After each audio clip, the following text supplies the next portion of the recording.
Thanks.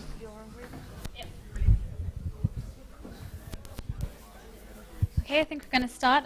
Good evening, everyone. And on behalf of the AA School, I'm thrilled to welcome Bijoy Jain, founder of Studio Mumbai. In their own words, Studio Mumbai is a human infrastructure of skilled craftsmen and architects who design and build the work directly. Bijoy was born in Mumbai and received his MArch from Washington University in St. Louis, USA, in 1990. He worked in Los Angeles and London from 1989 to 95, when he then returned to India to found his practice, Studio Mumbai. Studio Mumbai is engaged in an iterative and collaborative form of practice, using large-scale mock-ups, sketches, and material studies to further their designs. Through utilizing traditional building techniques and taking inspiration from real-life conditions, they relate each project to its geographical and cultural context. Their projects range from houses, retail spaces, and research centers to installations at the 2010 Venice Biennale and at the Victoria and Albert Museum, to the design of everyday objects like chairs, lamps, and tables. So without further ado, I would like to ask you to join me in welcoming Bijoy Jain.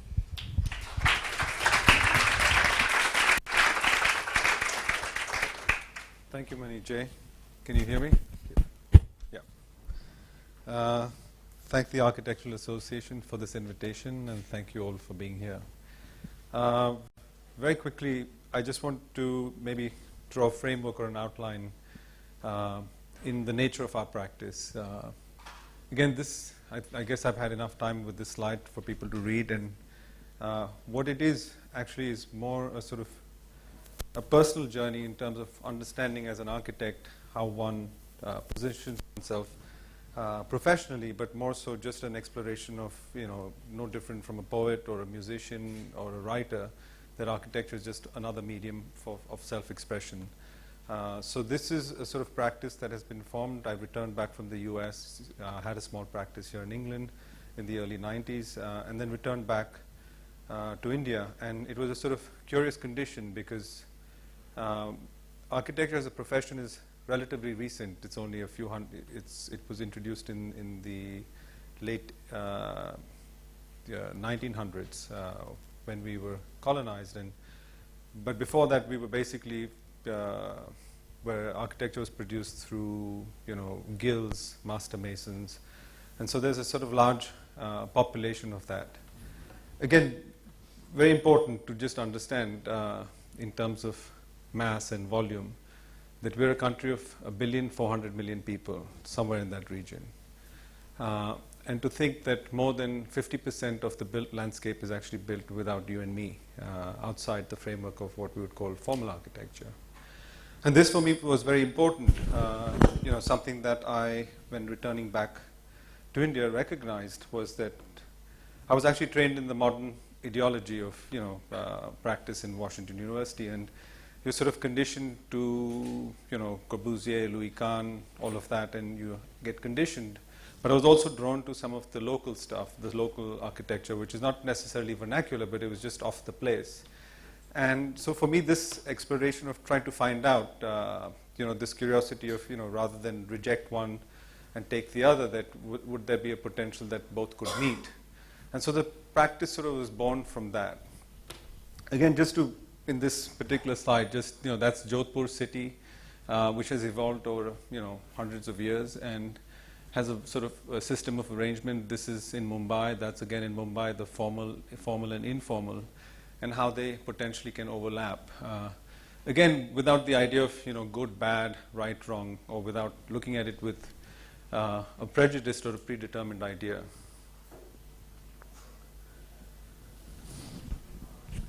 The first few slides actually create an atmosphere of the place. Can I cut the volume down a little bit, maybe? I think that, yeah. So just again, this idea of, the sense of ritual and relationships.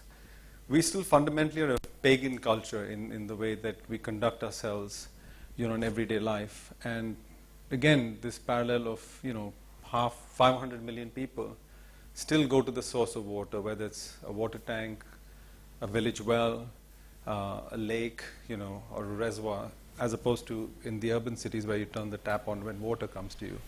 So through this process of, this every day of going back and forth, a relationship is built up. Relationship to trees, this forms very much a part of how that in some way becomes the core of making of architecture. So just slides, the idea of shade, the idea of wall, and how that all becomes sort of an inclusive part of space making or place making. Again, we fundamentally have really one season, which is the monsoons, and that's for about 4.5 months of the year, primarily on the sort of coastline where there's sort of great intensity of the rain. And for me, this idea of climate and weather was something in a certain sense foreign or displaced, having lived in sort of urban centers. And again, the country is primarily agrarian as a society, and also continues to live in these sort of rural settings. So returning back, the whole idea of sort of engaging with the landscape and this idea of the rain and the monsoon, and how that plays a sort of very critical or integral part of understanding of how architecture is formed.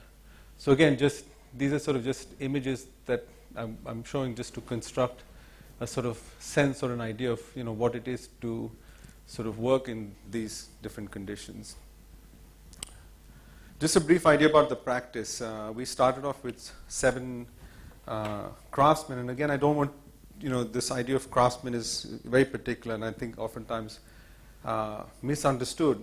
But to come back to that, how did this actually unfold or happen? And the early years when I started working, I was pretty much working on by myself, and so made these sets of working drawings for projects, 3-4 projects, and I often found that whole set of drawings, it would take me 6 months to produce this, and I'd have them at site, and they would actually just collect dust. They were never even opened, largely because the people building it didn't really know how to read and write, but they were professional builders, and what I found was actually I had to be on site and had to draw and make things, and through gestures and movements of the body and storytelling, that one was actually able to formulate an idea or a sense of the project, and that's how it actually unfolded. But also what was the other problem was that the, so to speak, contractor or the agent that negotiated the building was really a professional man mover. They moved manpower without a sense of really knowing how to build. And so, and the projects were not successful in the sense that it was, it wasn't, everyone was unhappy, from the client to us and everybody. So it somehow made sense. And at that point I realized that, we got to do it another way. And what I found was I take away the part which is most resistant, and which is the one that was in between. And so we started off with 7 people, and which is now slowly grown to about 100, 125, and that sort of fluctuates. But again, coming back, so we're sort of, going through this economic sort of development last 20, 25 years, and to think about the history of the place where, time and the evolution has had its own process, its own sense of time of how things have unfolded, and now it's been compressed into this sort of very tight framework. So here these slides sort of in some way suggest that or talk about this, and our interest and my personal interest is, rather than see them as sort of 2 conflicting conditions. No, in no way I'm sort of nostalgic about tradition and history, but I think my interest is in its potential. And likewise with sort of this contemporary condition, economic, global, geographical sort of movement, social, cultural movements that are being more, I guess in some way there's a dissolution of that, worldwide. And, the potential of how they overlap, or is there a potential for them to actually overlap? And sort of these slides suggest that, I think, in some way. And for me, what's interesting out here is this, the motorcycle, which was maybe recently purchased in this particular household, is actually taken into the living room of the house as an object of, prized possession.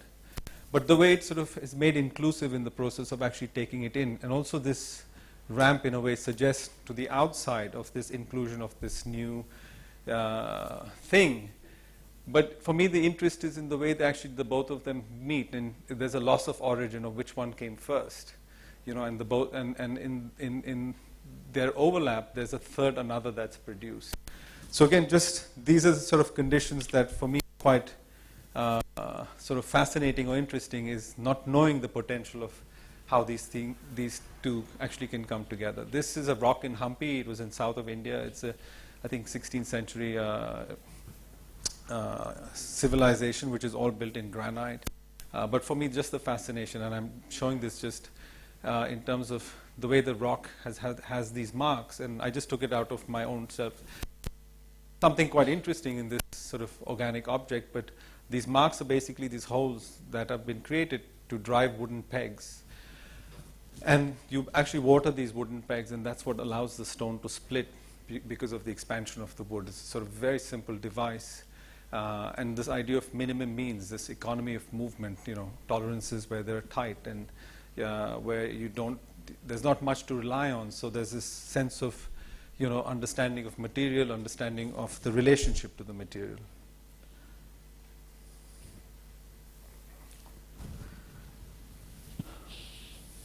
This was, I think, a year ago I took this and sort of constructed this, but this was driving along the highway in Rajasthan, up north of India, and these beautiful pitchforks, again, which, they're still farming tools, still in practice, still in use, made right on the sort of, literally off the highway with this sort of fabric tent, temporary structure that sort of lines these highways. But this sort of perfect object, which is, perfect abstraction of the hand or an extension of the hand. And just the way the leather also is, tied around that, which has these sort of marks of the hand. But I don't think intentionally, it's just in its evolution that... And so I was there buying these things just as a way to collect, because I was fascinated by this object. And I was buying it from this gentleman here, who I called the Pocket Man. And so I was, talking to him, and I said, how come you're the only guy here dressed in this yellow T-shirt? And he kind of looks at me with that sort of wry smile and says, I get it for free. And so I said, well, you can't argue that. And then I sort of go about further and say, but who would do this to you for free? And he says, these guys who come with their, bags, they're selling, glue and plywood or Coca-Cola, and they're all over the place, and they sort of hand these T-shirts out, as a way of advertising. So I said, yeah, what am I going to say? The T-shirt works in the climatic conditions, easy to wash, it made sense, and all of that. And we get chatting, and at the point I was exchanging money. And the next thing I know is he sort of goes into his T-shirt. And I say, wow, how did you do that? And he kind of looks back at me and says, I took it home and my wife cut it up. Sort of like this Lucio Fontana cut, And it's beautiful because it's then has this sort of pink satin lining. And I think it's interesting because for me what's interesting is the ability to absorb these forces, if you want to call them these forces, one of history, the weight of that and this other force and the way they sort of meet each other, but the ability, without a prejudice or a predetermination of, what's right and good, bad, and the influence and all of these sort of discussions that we go into, that is very easily allowed to participate, sort of to come together.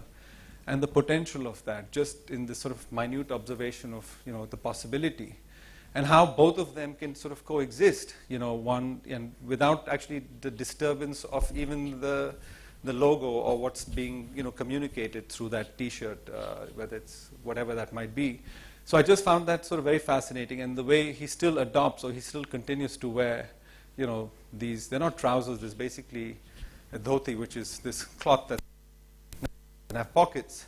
So you have to kind of depend on somewhere to keep your money, his, the beedies and whatever else that they want to carry with it. So for me, this sort of duality and the coexistence of the two overlap on each other, I think, is really something that we're interested.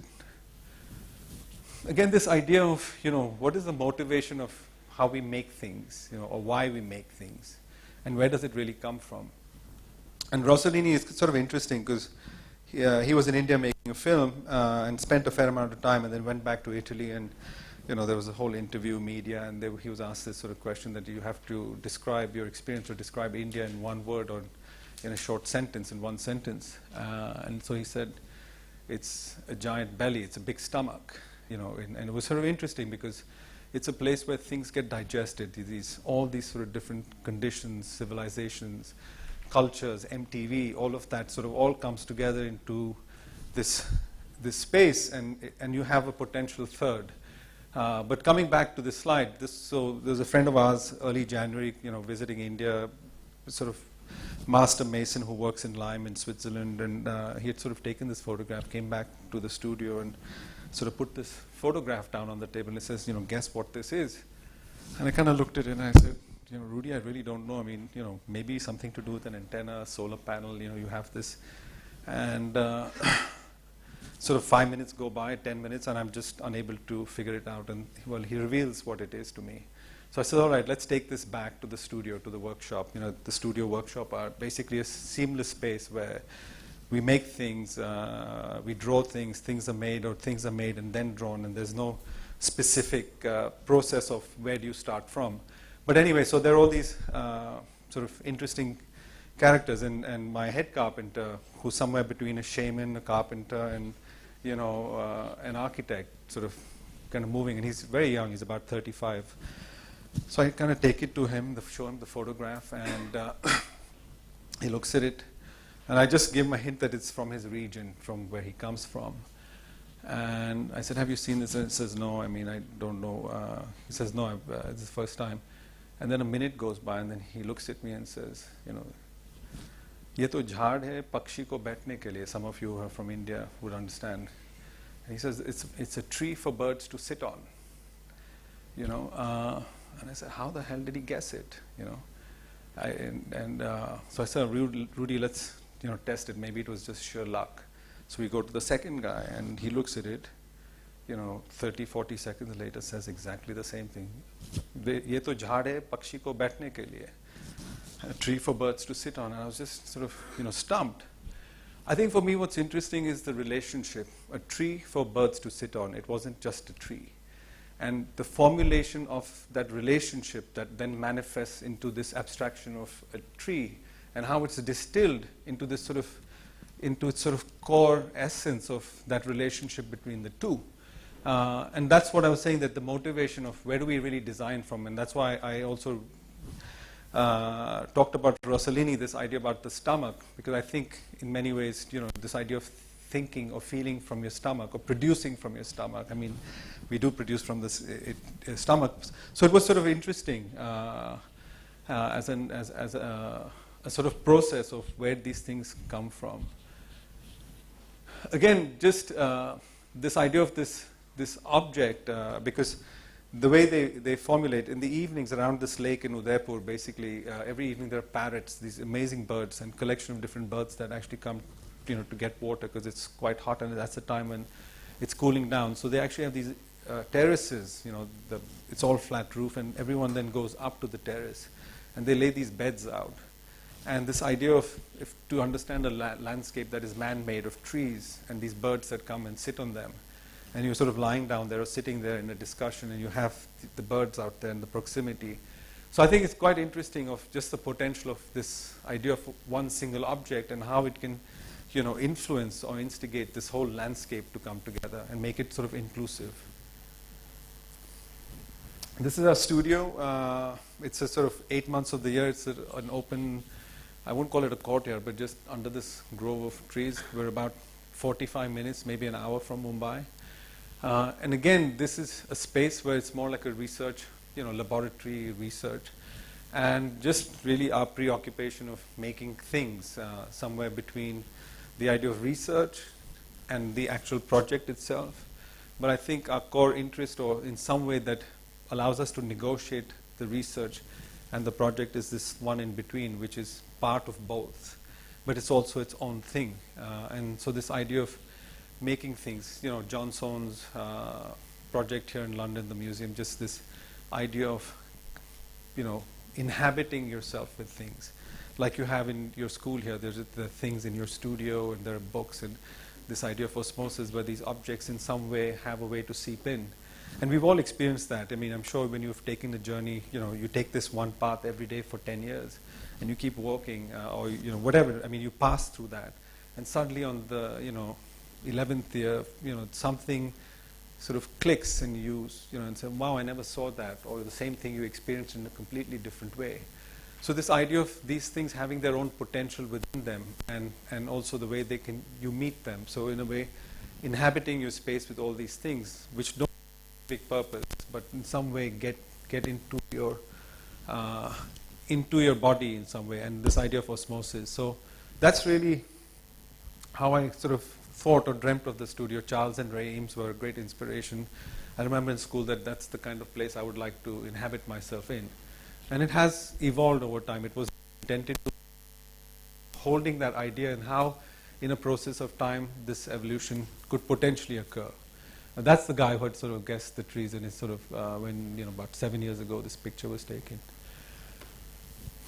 Again, a lot of the work that we do, the way it's produced through this continuous idea of making things, whether it's a model, a sketch, a drawing, a text.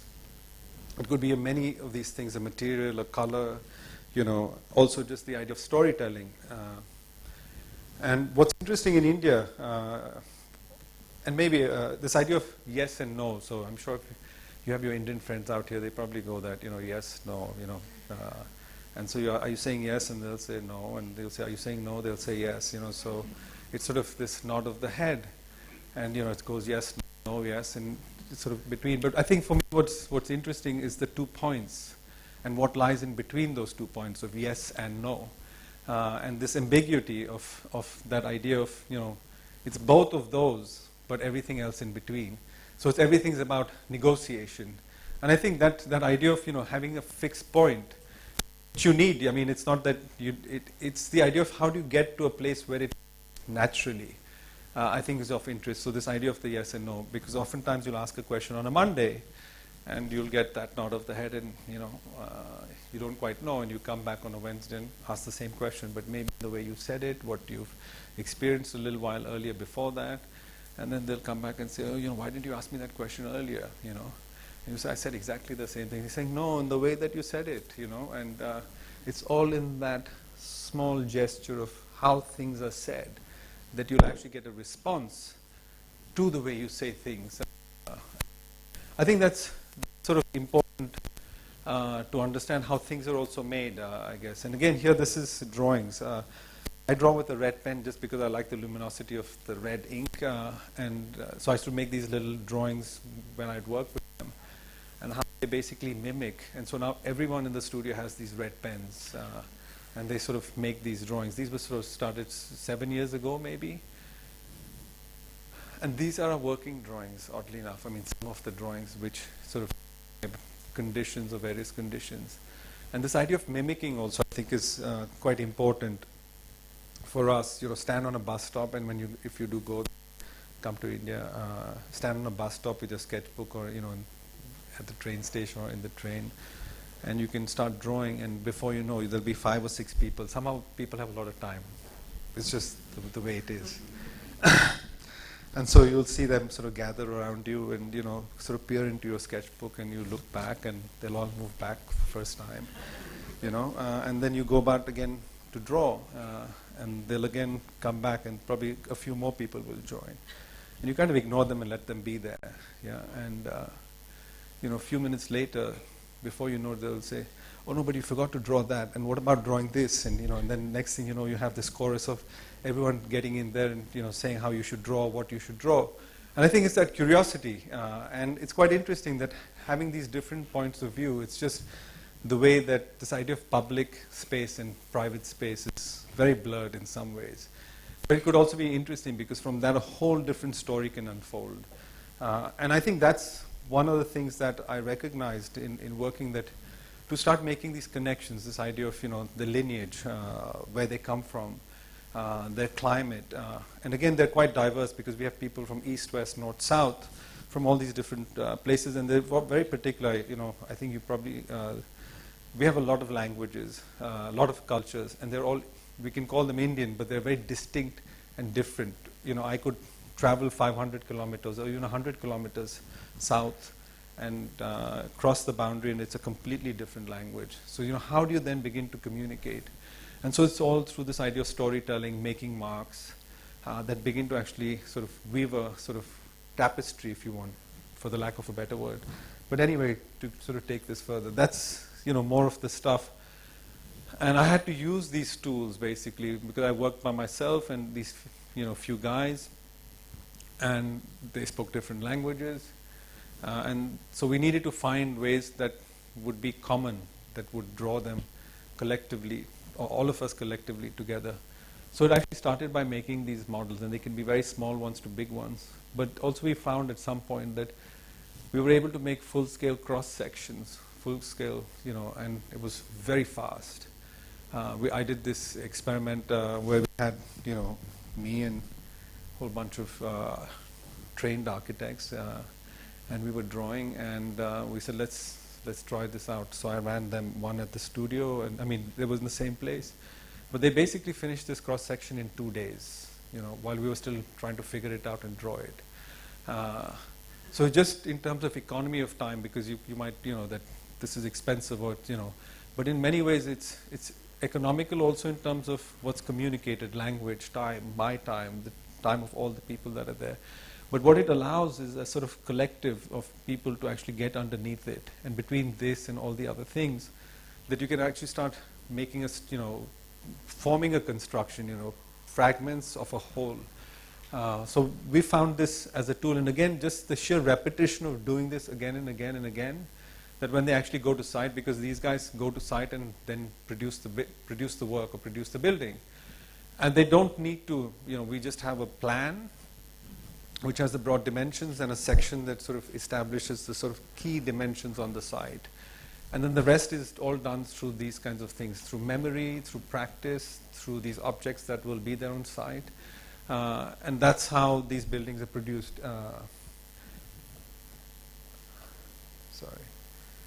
This idea of scale also, that how do you work that at scale? Because I think after a certain point, it's a question of how do you negotiate larger numbers, because it's all about then negotiating the diversity of language, or the diversity of different people, their temperament. And actually that I think is a very important part of what we do as architects, because we can't build by ourselves single-handedly. It requires us to function as a collective, as a group. And it's for me, the interest is to actually find an environment that supports this communication, and to bring it to a point where we're in some way, like software, talking all the same language. Just again, tools, that here, I think our continuous preoccupation, if I distill it, why am I doing it this way, or why are we doing it this way, really distills down to the fact that it's the ability to have the freedom of expression, through what we do, and to be able to express it as precisely as we experience it. And just happens to be doing architecture. So it's really the infrastructure, so to speak, or this human infrastructure as it's been defined, is really to be able to have that communication as closely and as intact as possible.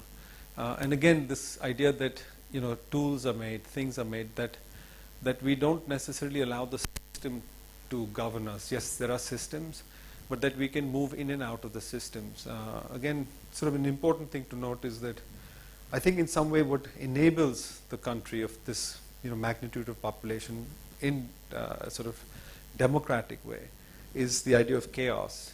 With the chaos, what it allows is for negotiation, a constant negotiation, as opposed to if it was systemized and was very precise, that negotiation would basically, I think, or I believe, it's my view, that it would slowly implode. The whole culture would begin to implode on itself, because there would be no give. This idea of resonance, and this idea of precision and imprecision, and what that actually allows. That it allows an ability to move, making space. So just again, what I'm showing you, just these sort of very critical things that enable us to do what we're doing. I like this to liken this particular slide, and I call it postures in architecture. And just to raise this question that, what if a loss of posture basically meant that we actually lost a way of making? And this sort of happened in Venice 2 years ago when we were doing, setting up our installation at the Biennale, and we had to do this black screeded floor.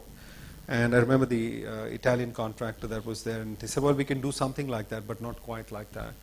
And we were sort of interested that, no, it has to be this particular thing, and it was not that big, maybe twice the size of this table.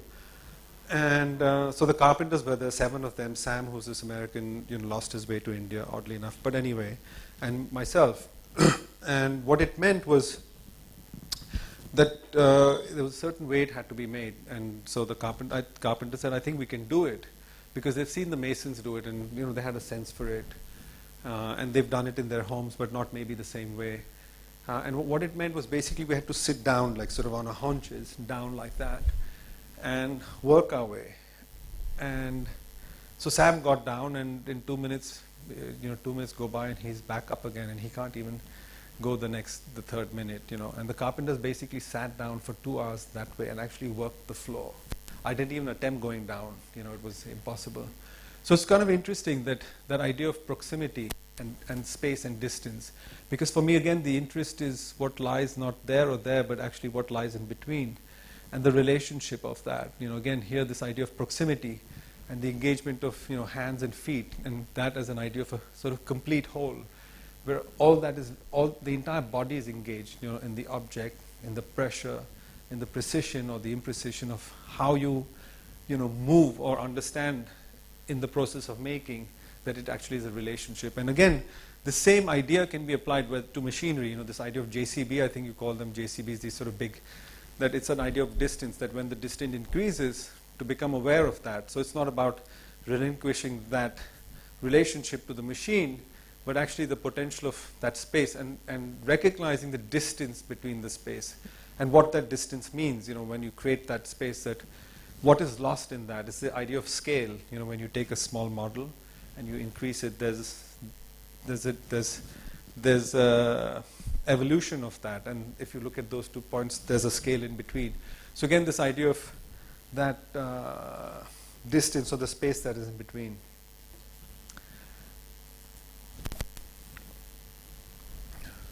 These are models that we're now making at the studio, and this is a project we're doing up in Gujarat. It's made out of rammed earth. And what we find, again, there's an abundance of, bricklayers. I mean, a few million.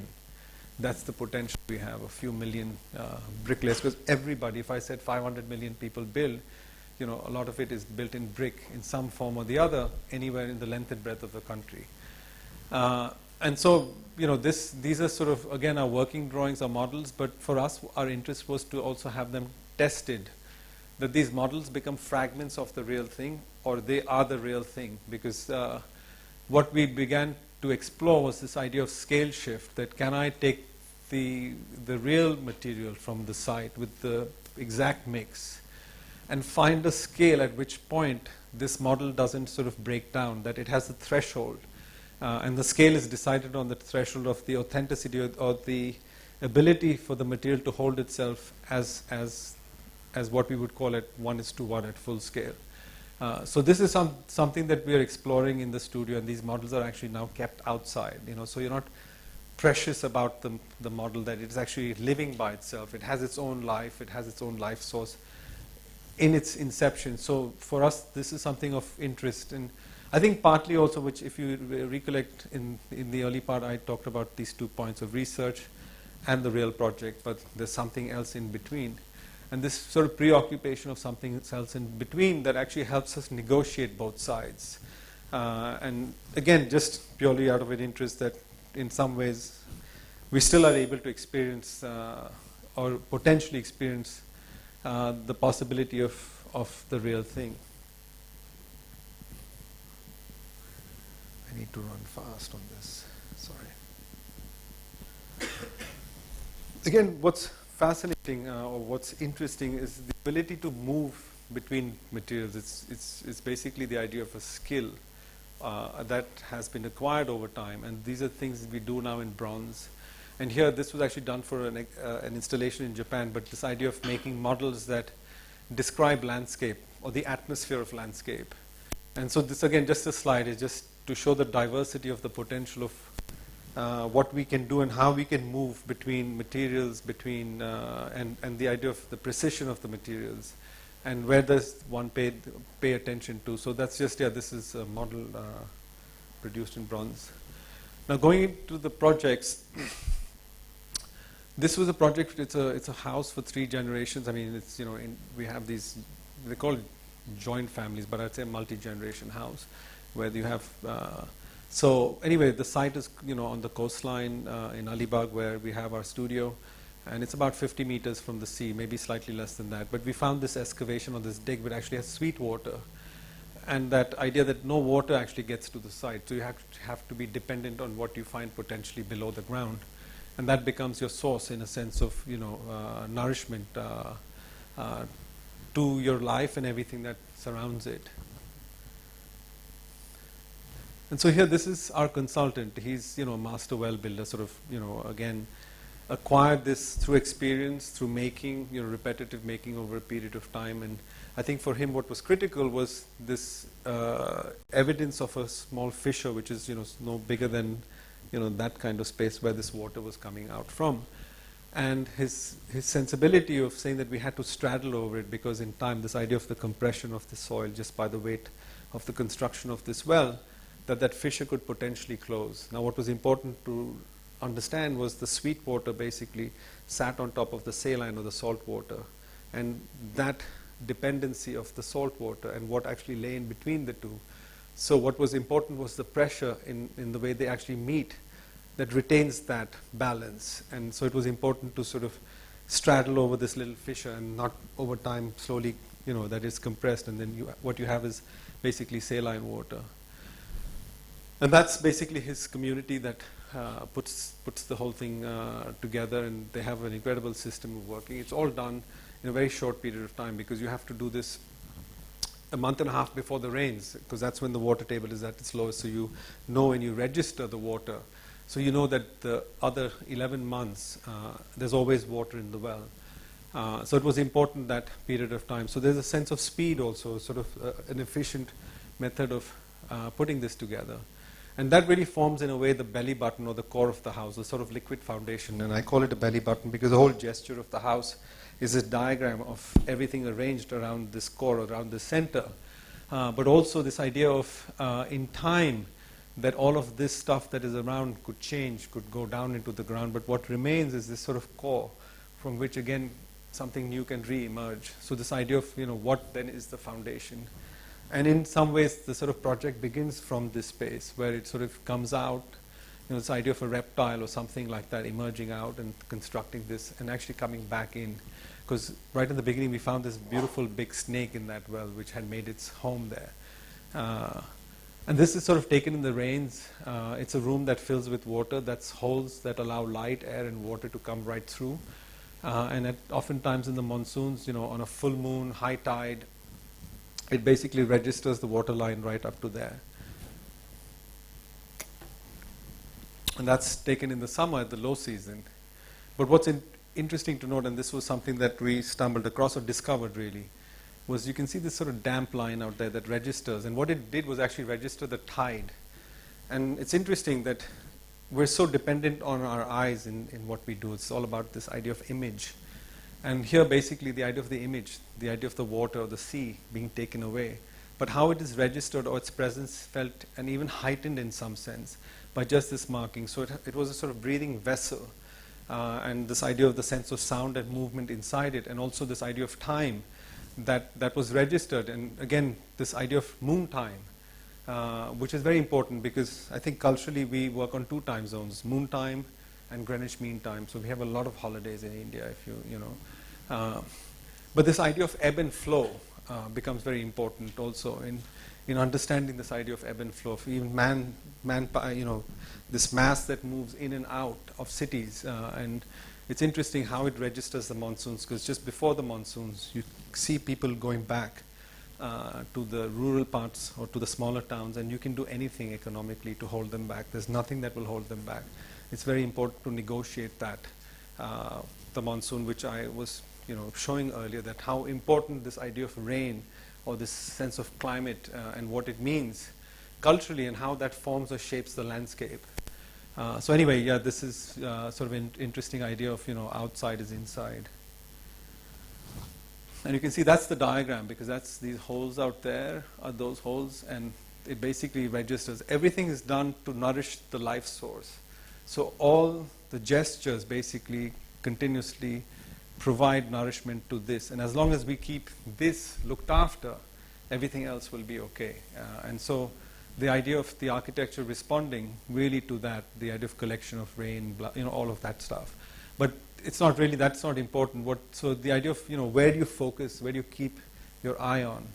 And again, this idea of survey, this idea of, how do you see things, and this idea of a peripheral view, that if I start looking from, this point, that then everything that is in between also becomes part of that view. And this idea of a peripheral view and one that is focused and moving between the two. So it's this sort of idea of zooming in and zooming out, constantly what we do in AutoCAD drawing, but actually being attentive in that zooming in and zooming out. So again, this idea of resonance, of this idea of movement between 2 points. This is a project up. Are we good on time? I don't know. How long has it been? Half an hour, 40 minutes? Okay, so I'm going to be quick. This is up in the mountains. It's a travel lodge done for a client, and he had originally these tents. I'll show you the project after this that we had done from. He was writing a book. I wanted to write a travel book, but anyway, he had this sort of crazy idea of this sort of traveling company that would position their tents in different parts of the Himalayan landscape, and you can't do that because most of the land, however remote, is occupied in some form or the other. And anyway, it's a plateau, and he had these tents from the desert, and they didn't last even a season. So I was sort of, sent out there to see what one could do. And we came up. It was an incredible site, a plateau, and Nepal is on the other side of the hills. It's about 8,500 feet, which would translate into maybe 2,500, somewhere in that region, meters above sea level. And you actually get out of the car, which is an 8-hour drive from the plains, that it's up into the mountains, and then it's a 2-hour walk, up to the site. So in a sense, you leave the car there, and you really walk all the way around like that to the site. And the whole project was sort of dimensioned in a sense, based on this idea of proportion. But and I like this idea of how do you understand proportion? And for me, I could best describe my understanding or the sense of aesthetic on proportion, or how closely interlinked they are, is if you understand, and we've all experienced this at some point, taking a little, your brother, a sister, a friend, a baby, you're crossing the road, and how you hold that hand, and how it changes in that moment from the sidewalk to the other sidewalk, and the gesture, and that idea of proportion of how tight you hold it, or how you release it, or the pull, or and that's for me an understanding of where do proportions lie, and it's in that relationship. So again, the whole sort of basis of this project came from how it was enabled, and that's what was sort of used as a measure or a scale to actually develop the project. And again, just what we did, we went to site about 4 times over a period of different seasons, and again, this had to be done seasonally because these are farmers primarily, and they build in the winter time because that's when they can't farm. That's when they look after their animals, and that's when they fix and repair and build their buildings. So there are sort of very specific times that they can do it. And again, my preoccupation here was because we have this incredibly rich textured condition of different building methods that still are in existence. And there is this experience of that. And so here was an opportunity. We had no idea how we'd do it, but the whole idea was that as long as we stay within a frame of what is familiar, and then how do we bring the familiar to it? Because the set of conditions we were working on was slightly, what would be the word for it? Not different, but it was a cultural condition that had shifted from how these people actually live locally out there, because they spend most of the time outdoors. So when they recede back into the homes, there's a sense of an envelope that's fairly protected. They don't need to actually view the landscape because they've been in the landscape for 8 hours of the day anyway. While us, on the other hand, sit inside and actually view the landscape. And this idea of mitigating this cultural difference, if you want to call it, but finding a space that in some way was more neutral and that could absorb these cultural differences. But anyway, that idea, and again, this.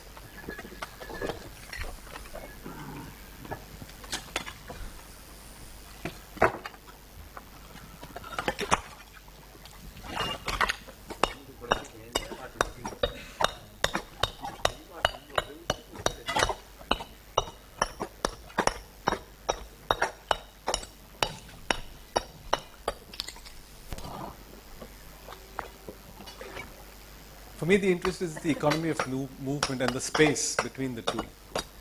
And also the sense of proportion, because it's all dry stack masonry. So you push its dimension and the system slowly begins to change. You can see that's the idea of the proportion and the proximity of the immediacy of the material.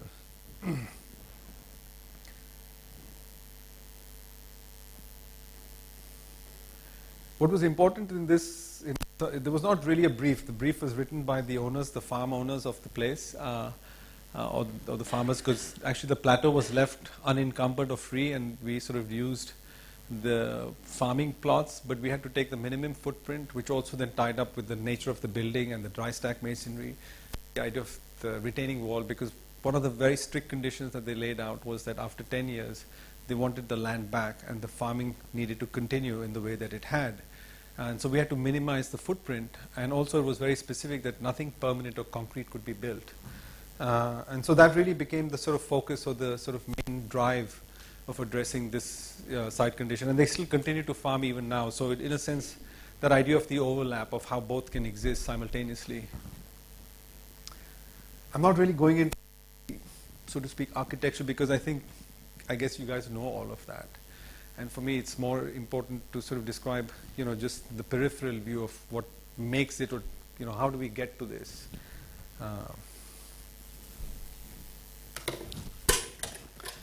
Sorry. I've lost my pointer. Okay, great. This particular image is important, and I think it really describes what we wanted to, how we saw the project. And this is actually in the process of constructing it.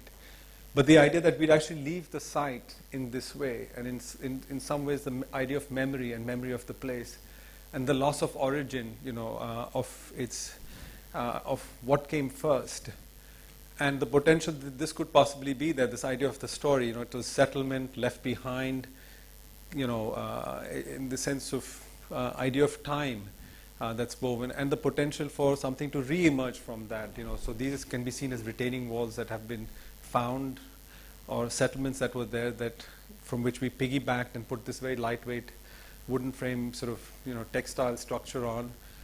And so really this is in some ways that really describes the nature of the project.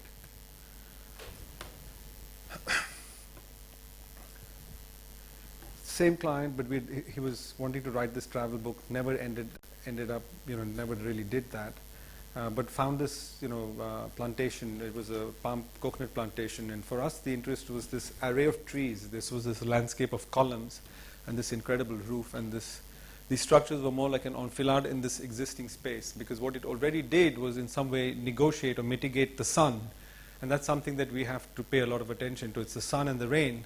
So we already had one of the things in some way taken care of, or a large part of that was already negotiated, and which enabled us to sort of slide these wooden timber frame boxes, and this idea of this abstraction of, again, something very important was, I went to this site, and all of us in this room, if you give it the same site, we'd come, 100 architects, same site, same project, will come up with 100 different schemes.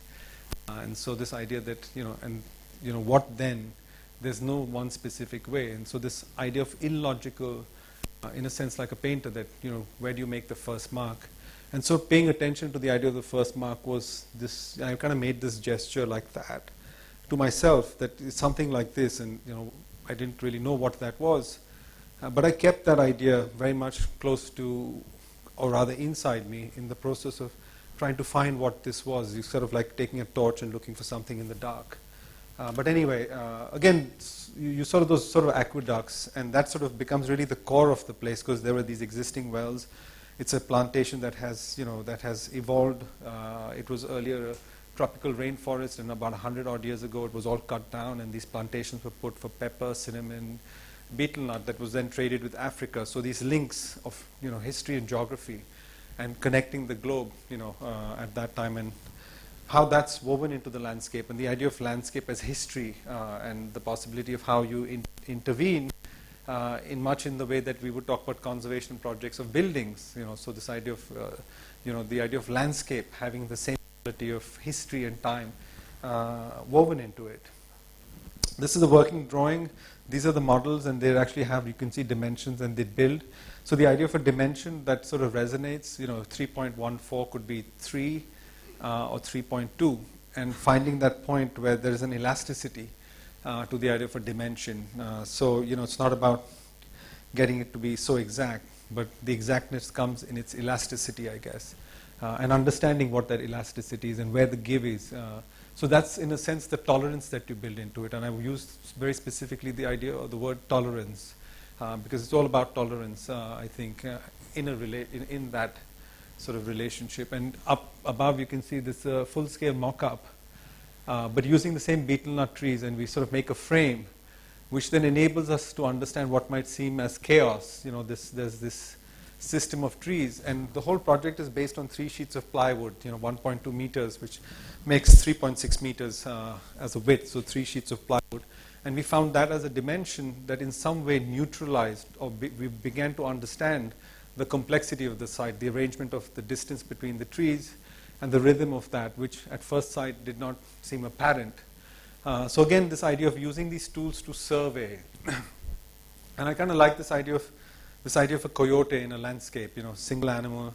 And I mean, we've seen them, the way they will sort of move on the ground, paying attention where their eyes move, and they sniff the ground, and they're very aware. And this idea of survey till they find a point where they can rest. But in that resting state, they remain neutral to being fully aware, because they're always aware of the proximity and what lies around them, but also to be able to rest at that point. So this idea of doing a survey that enables you to see or sense, not just what you see in front of you, but all around you, or underneath you, or above you. And so again, for me, I think that's sort of an important sort of idea, this idea of Aikido, if you know the martial art form, where this idea of, economy of movement, because that's really where it is, that when you move, it's the ability to sort of cover distance with that.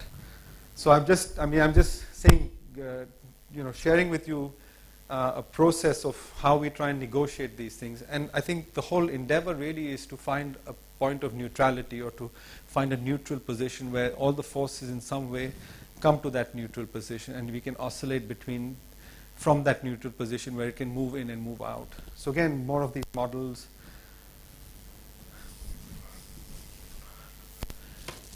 And that's the project.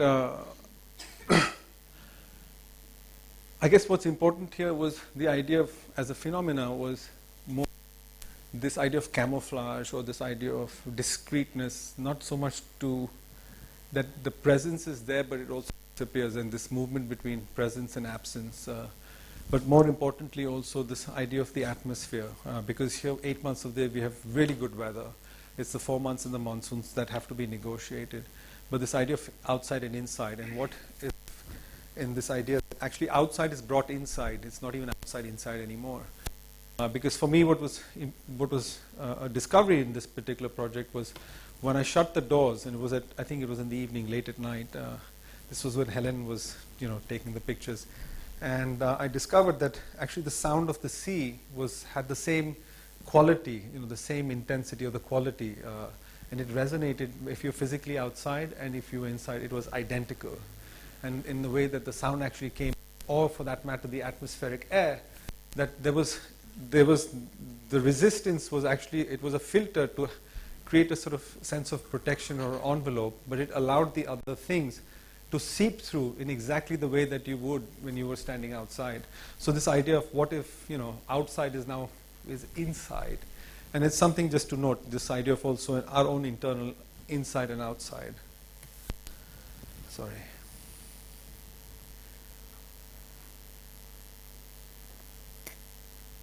That was that idea of the lanterns. Again, for us, the preoccupation of time as a material that is sort of integrated or built into the project. And for me here really was this idea that this will at some point surely, sort of decay or go into a state of ruin. But what remains are these platforms and these ducts of water and these wells that actually have the potential to start something up again.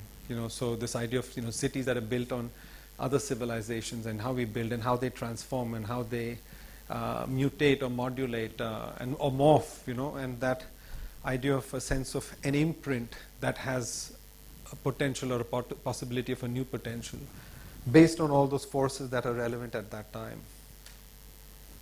This was a project we did for the V&A. It was the idea architects build small spaces, but more importantly, the brief was to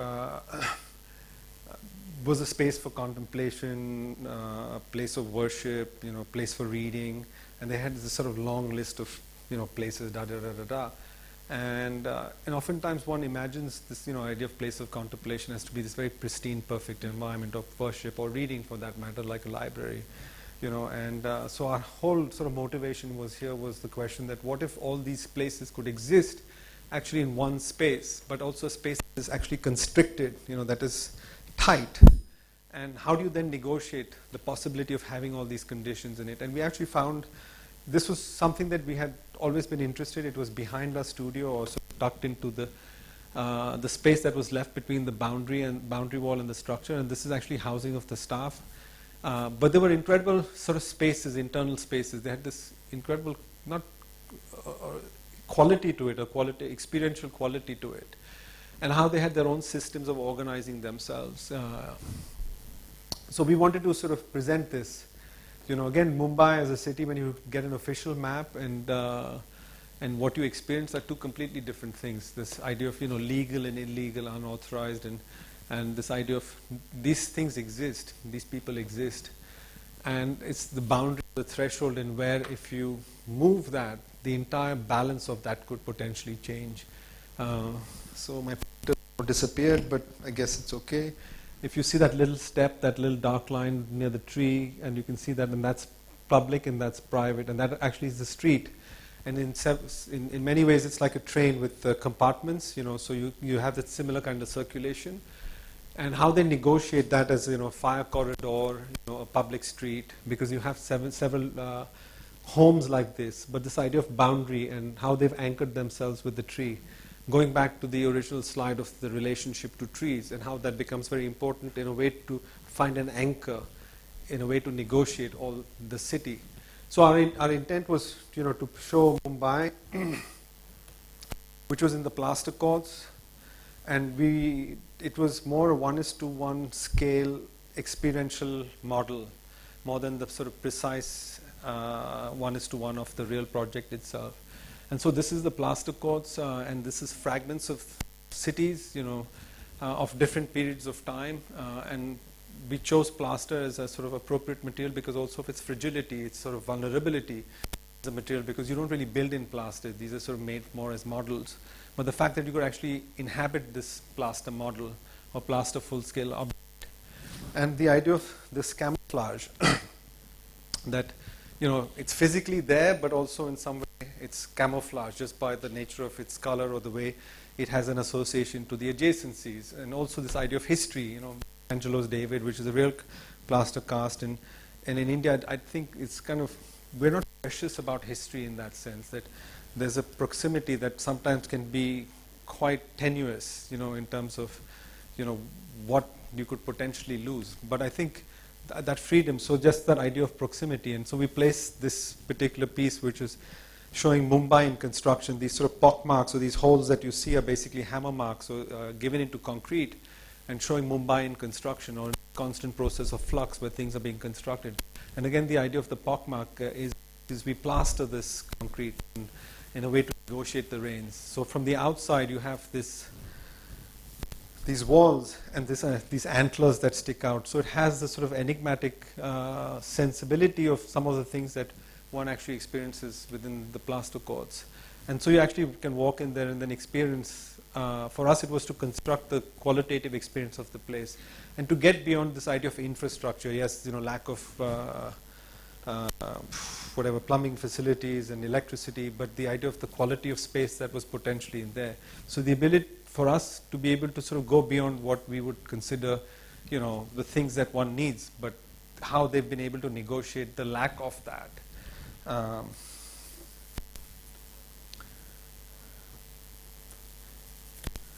Okay, 10 minutes and I'm done, so be patient.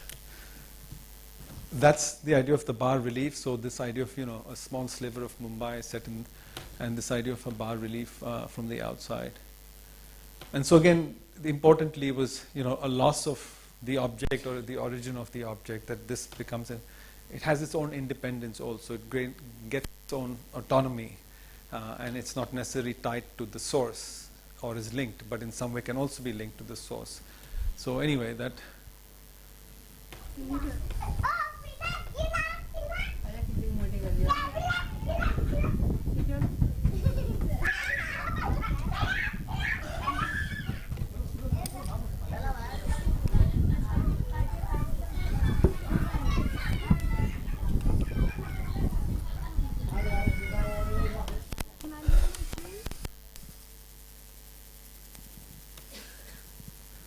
I'm going to run through these slides, unfortunately, because I won't finish in time, and you're going.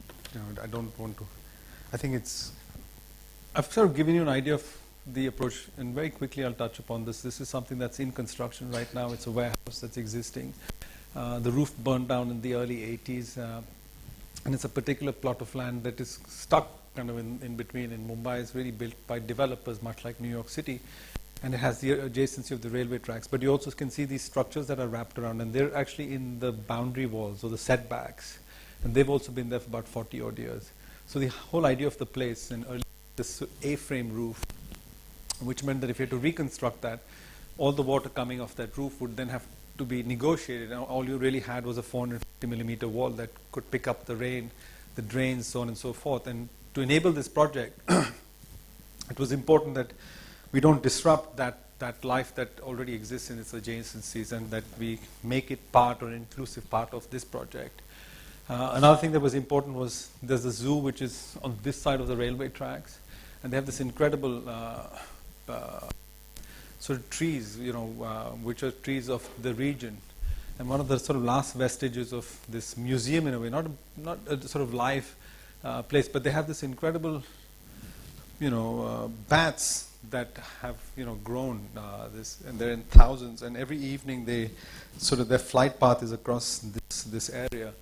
And what was interesting, because of the lack of roof over time, the bat droppings actually instigated this landscape to be created within this warehouse. And so this whole idea of these different conditions of the city, this idea of the sky, and so what prompted us was the potential to then drop the roof actually in, and in the process allow these potentialities to all simultaneously exist, the bat droppings to continue with the potential of the landscape to re-emerge because of these openings, but allowing light and air and also acting as a filter, but also taking care of the rain. And so the motivation of that roof came from observing these various conditions on site.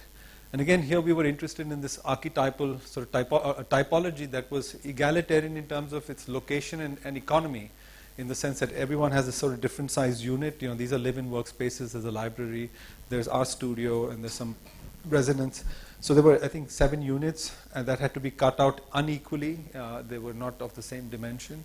And also there was a preference to which locations. How do you find a typology that negotiates or neutralizes basically economy and location? But what you do is have a sort of equal shared experience. And so that's how we came up with this particular scheme. And again, the idea of loss of program, because this could potentially then be a school, it could be the idea of housing, it could be a museum, it could be a gallery, it could be anything. So the idea of losing sense of program, where the typology in some way displaces program, and it enables other things to inhabit it in a different way.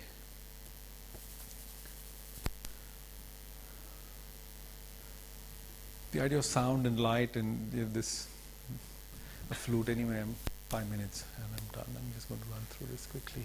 Sorry, I'm mumbling.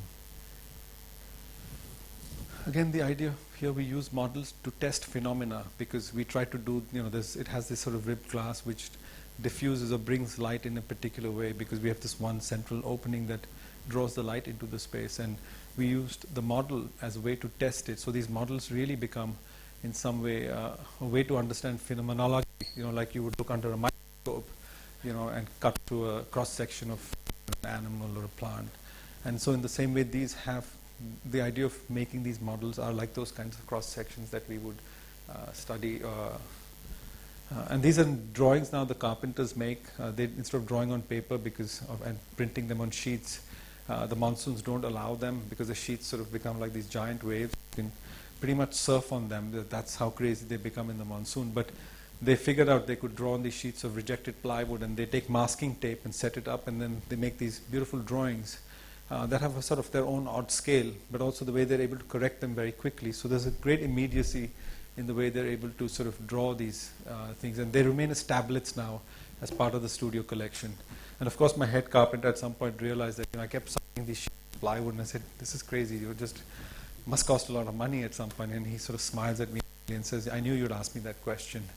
And so he had kind of figured out basically the cost of making a drawing like this, because the sheet of paper, a big A1 printer, then the software engineer who comes to fix all the glitches, and he said if you add all of that up, it's actually more expensive than doing this. And that's how they figured out that this was actually a more effective way. And a lot more people could do this, architects as well as all the guys who are building it. So they actually straddle in the craftsmen, in fact, straddle, or they have more a diversity, because we can't in some ways do what they do, but they can do what we do. So it's sort of interesting how they're able to have that kind of diversity. So they're not craftsmen in the way that we understand craftsmen. Again, full-scale mock-up and all of that.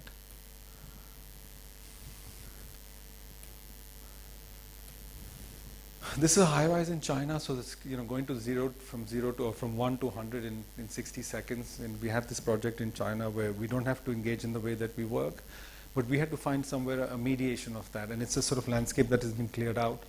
And so this image for me is important, this idea of tattoo and how that tattoo is used as a way to make the skin porous, or the idea of making marks on the body in a way to that negotiate the landscape. So if you visualize in a way the Aboriginal culture of Australia or South America in the Amazon, and if you imagine yourself naked without any marks, there's a sort of flatness to the topography of your body in the way that you can negotiate. And so the whole idea of tattooing becoming this, for me at least, and it's just something that I've been thinking about, is the idea of the porosity of the skin, which is allowed then to actually negotiate, the skin being the threshold between what's outside and inside, or a way to negotiate the landscape. And the idea of surface also. And so these are verandas in Mumbai, and actually the building is entered through this in-between space, and you go into interior spaces, and you leave these interior spaces always through this in-between space. And we wanted to sort of somehow recognize this and superimpose it into sort of a very mundane office tower. So the whole idea of you always engage with the building from these layers of going inside and outside. But anyway, I'll show you that very quickly. So the infrastructure in some ways formally built, and then there's this sort of framework, and so all the glass is actually set back. And so there's always a movement or sense of movement in this tower, which is dealt with like a snakes and ladders game also. And there's this sort of transparency. So actually every floor becomes a giant loggia or giant veranda, potentially has that depending on the climatic conditions, much in the way that we wear our jackets and go out, and how we change that as we come in. And that's the idea of the snakes and ladders. So there's a short circuit in the verticality, and the idea of this envelope or surface, which is then porous, and that mediates this otherwise, just a landscape that's been completely flattened out, which is earlier just agrarian field. I'm just going to run through this. And excavation, fill, monsoon, compacting, but the whole idea of this project is the courtyard is a place that releases the anxiety of the site. The pressure of the water because it floods in the monsoon, the anxiety of the site in the monsoon, the occupants of the site, and it's a place where it's neutral. That point of the courtyard becomes neutral in a way to negotiate what's in it and around it. Again, just all the stuff that allows us or enables us to do stuff. And you can see the quality of drawing now and how that's evolved over time. And the lack of dimensions, because that becomes very specific in terms of an instruction. So the idea of, being able to go back to these various, armatures or mechanisms and moving between them to understand what would be the right dimension. So you're always engaged in that. And these are all done by carpenters, or, these drawings are done by them. And that's the plan with the courtyard in between. It also enables, the wife or the husband, if they want to, escape to the other part of the house. But and for me, actually the project lies in the space and the overlap between these two objects. What is the right dimension? And we spent a month, deciding what that was, and it was funny. Oftentimes it's the overlap that we're interested in, but in this case, we all agreed to this dimension, and it was actually the dimension that was restive, and so we then decided to displace that because that was, something that was even to all comfortable, and that idea of that sense of discomfort, the amount of resistance between those two volumes. So it was interesting in this scheme that how we opposed or we went against what we had all agreed upon, and we went into something that was slightly unfamiliar, because then the building would rest and there would not be a sense of movement or dynamic quality to it. Anyway.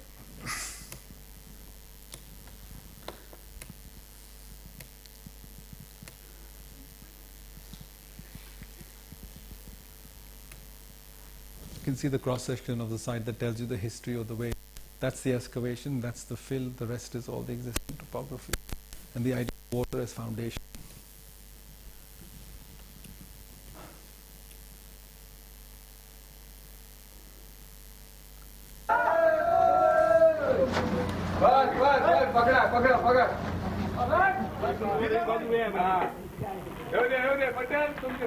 This is interesting. When the house was complete, I kept going to the house to meet the client and make sure everything was okay. I'd walk in and I'd keep telling her that something's missing, or something needs something. She said, "Oh, my mom needs something big." And she said, "My mom's doing something in the south of India. Should I ask her to send some rock?" And so a month and a half, this rock around is this big island.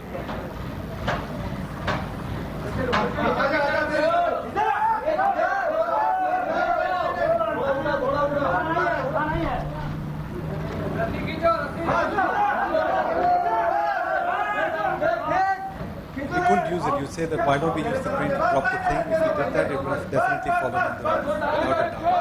So we had to take it through the front door and then use the last bit where basically swung the rock in place.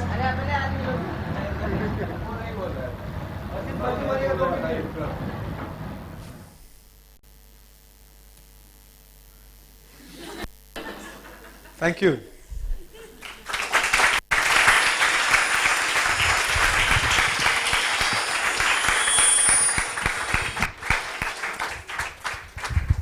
Thanks, Bijoy. It was really interesting to hear how you've embraced the challenges of working in a unique context like India through the notion of the in-between space. I just wanted to open up the floor to any questions quickly. If anyone has anything, I can bring the mic around. Oops. Sorry.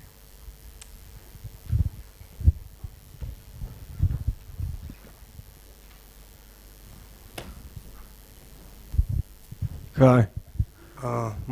My name is Ivan. Thanks for this nice lecture. I wanted to ask you, you said that you have worked in the United States before, yeah? Yes. So my question is, how do you find the difference to work there and to work in Mumbai, and probably the condition of producing architecture in these two places? So what's the question? This is the question. I mean, how, even why you decided, I mean, to move, for example? What was driving you to move in Mumbai from USA? I don't know if I want to go into the history, but I guess the best way I can explain it was I practiced here in London too, and for me I was quite young, forming myself, trying to understand how I had to participate or how I'd like to participate in what I did every day. And there were many sort of things that actually led to it, but I think more importantly, like when I was here, oftentimes, you're going to move to London and, be aware of the weather, and it's, I mean, how bad can the weather be, And little did I know when I came here that, my God, this is insane. And so I quickly sort of packed up things and went to Mumbai. But it was sort of series of, I wouldn't call it coincidences, but things that happened. And you sort of seized that opportunity, and it was, and that's what actually led me back. But I think somewhere also inside, deep down inside, it was this idea of, here I had in some ways had to think. Well, at that time, I often found that when I was back that I didn't need to think. I could feel things, and I could work from that sense of experienced and being felt. And so I think that was very important to try and see, because here it was I won't say it was difficult, but it missed something, and for me that was important. Of course, which has now enabled me that at some point you can then cross those boundaries. But there's a point in time when you need to locate yourself in a way that both these are joined. It's not just the mind, but it's also how you sort of connect with the body. And for me that was important, I guess, just as a way of practicing. Now, did I think about it consciously? Maybe not, but I was paying attention to how I engaged with that. I don't know if it answers your question, but yeah.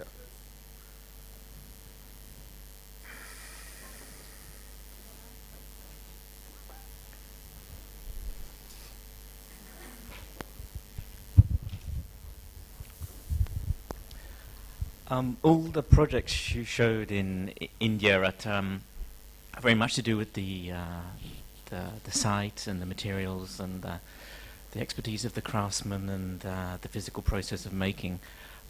So I was interested in the shift to China and to working not only in a different location where you're not familiar with the site and the materials, but also working at a different scale. How have you handled that process of I think for us in scale the China project, because we won't be building it, we won't have the negotiation all the way to the end. So we recognize the process or the method in which it is going to unfold. But what we're interested is in I guess, what we're trying to build is an elasticity or a tolerance into that in terms of the imprecision, because of a lack of negotiation or communication at some point where once we hand over what is called design development drawing. So one is the central core being infrastructure or the idea of formal, and the other being the envelope, which is the informal, because like in India, in China, they have, they have numbers to their advantage, and the idea of production and the idea of, so we've not even defined exactly what these screens are, but through that early process of negotiation, that it will rest at a certain place, that external skin, which is really the core of the project. And that has enough tolerance built. So our whole intention here in this project is to have built enough tolerance to take any kind of manipulation, imperfection, if you want to call it, or in some way an interpretation of what is drawn to what is actually built. And I think architecture, just what I've discovered or found, is that it's very difficult to have everything figured out all the way to the end, and that then leads to this sort of tightness, and hence these battles that we undergo in the making of architecture. So the idea is that, that can I build a system or can I build a condition that basically negotiates all these other movements, and so even when it finally rests, it has the ability to absorb all that into it. And so that's really why that idea of the bamboo frame, because it can be, the way you experience it every time has the same quality, but physicality differs, and so that's, I think, what is really our preoccupation, and that's how we negotiate. Again, what's important is to construct an environment that creates a place for freedom of expression, ours and everybody that is engaged. And so it's not really that, no, I'm not interested that I would be happy to hand over the infrastructure to you if you like, because it's not really, that's not the intention. The infrastructure was created, or this place was created just purely for that one singular idea of freedom of expression, and to create the environment, like the painters in Venice, Giotto and Piero della Francesca. They made their own colors, their own paint, because everyone saw red in a different way. So you're not bound to a system that you get, red from Winsor and Newton, and that's the red. That it has the ability, you can shape that red. So it's that idea of creating an environment that gives you that particular color that you see, which is seen very independently, but also as a collective. So that's how we're negotiating the China project. Sort of. Now, will it work? I don't know yet. I can tell you in some time. But that's how we're trying to figure it out. Just a quick question to add on to that China project, because I see that your project is very inspired by the site, what's available and what's around it, but in China there's normally a lot of cases where there's nothing much around it, and there's very generic architecture around it, and the site might not be as inspiring as the natural sites that you have in India. So I'm wondering how you get your inspiration or Right. your design from in those situations. So I made that relationship of landscape and the body, and that what if the body becomes the site, and the idea of the tattoo as a site that is used then to negotiate a landscape. Because in the same, I think, if you think about the Amazon forest here, it's incredible, but it can be daunting. In the same way that the flatness of this landscape can be incredible but daunting. It has the same quality to it. And so what do you use to negotiate that kind of landscape? And so we're saying that actually the site is the building itself. You know, that is then negotiating, and then through a process of time, through some way, that it augurs and builds up a relationship of this flatness, if you want to call it. Because in time, it will change. It can't remain static. But the body is continuously used. And so the whole idea of that project is to actually bring, that you always enter and leave the building from the periphery. So at any given point, whether it's lunch, whether you go to the building, whether you're taking a paper from one space to the other, whether you're hanging out to smoke a cigarette or you want to have a meeting, the periphery is always engaged. And so the site becomes the occupation of that tower, as opposed to where, it's physically expressed on the outside.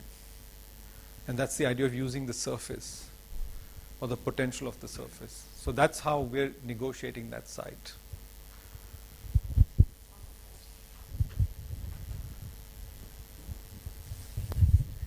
My question is a continuation of that question, and that is that Which question? The China question? The China question, yeah. In fact, all of them. But it's if you were to design a house here in the UK or Paris or in the Amazon, indeed, would you use the local Absolutely. craftsmen from those different countries, or would you ship over all your Indian craftsmen? Depends. Maybe a combination of the two. I think so if I connect back, because I talked about this idea of geography and culture and exchange with Africa and in the palm plantation, and black pepper being imported and things, and this idea of exchange. So yes, I think it would be a combination of the two, like all the projects, it's in a sense. And I want to sort of, how does one do that? It's finding the potential of what is there locally and finding its appropriateness. So if there's an economy, I was kind of curious because this question always comes up. And it's interesting, there's a practice here called Burgess and Bates. I'm if you know of them. And it was interesting because what they did, they had a problem with a project that they were doing that required a very tight economy for it to be built. And they figured at a point that the infrastructure that they collected was basically a group of people who were not employed. And they used them. So they negotiated basically. And it wasn't that they were being underpaid. The fact was it enabled the project and the dialogue of these people to actually enter. So it provided an economy to them, but it also enabled the project because, and so it's finding these gaps or these holes all the time to find out a way to construct an environment. Because if you say that, you've given it to the contractor, a bid comes for 100,000, this cannot be built. That basically doesn't then enable anything. And so they found a way that negotiated all these sort of conditions that otherwise would disable the project from actually being realized. But the moment we make a judgment that, unemployed, and so they need to be paid the full wages of what would be a craftsman or a contractor, that itself becomes a prejudice or a predetermination which is morality based. Right? But if you're saying that it's a negotiation, and that it works, it's a system of barter, right? That there's an exchange that takes place, that you try and find an equilibrium between all these different forces that enable it. So for me, that it's a combination of many things. Yes, it would be some people from us, sometimes not. We're doing a project in Chile, which I haven't shown you, but there I've used the architects who are, project architects and who've conceived the project, and we're their collaborators, but they're also brilliant architects. So it's also often, the team that you gather, the soccer team in a sense, you need good players too. And it's part of, having that. And so they were extremely, extremely not only talented, but very adept at what they do, and they know the place. So we sort of, in a sense, studied them, and we know them also. And so what we did was form a framework of the project. And this is the sort of framework. But eventually, it's free for them to actually participate. And they can make changes on that project. So in a sense, who does the project really belong to? Them, us? And to have that, I think in a certain way also faith of the people that will participate, and they would work from the right place. Going back to the idea of that armature of the tree for birds to sit on, the place that you work from, it's about the relationship. And as long as you maintain that relationship, I think things will be okay. Because oftentimes we get stuck in the image. So I don't know if I've answered your question, but that's about how one goes about trying to find a way to negotiate these things. Great. Well, I think that's all we have time for tonight. But thank you all for coming, and thank you, Bijoy, again Thank you. for speaking tonight.